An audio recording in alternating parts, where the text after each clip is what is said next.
Nagsimula na rin ang mga aktibidad para sa pista ng Poong Nazareno sa Ilocos Sur.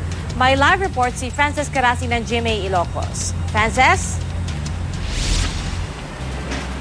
Pia, kahit wala sa Quiapo, nakiisa ang mga deboto sa pista ng Poon na Nazareno sa pamamagitan ng prosesyon ng replika ng Poon dito sa Vigan City.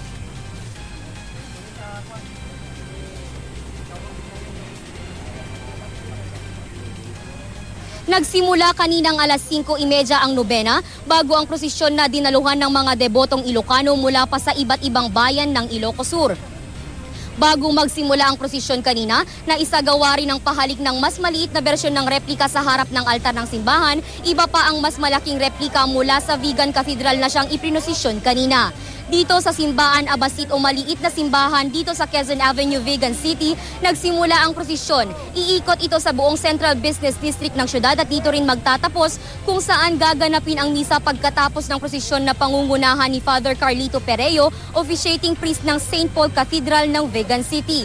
Ayon sa namamahala ng simbahan, ito na ang ika-4 na taon na ginagawa ang prosesyon kasabay ng pista ng Poon na Nazareno. May mga nakita din tayo kanina ng mga deboto na may hawak-hawak na replika ng Poon, may mga nag-alay din ng bulaklak.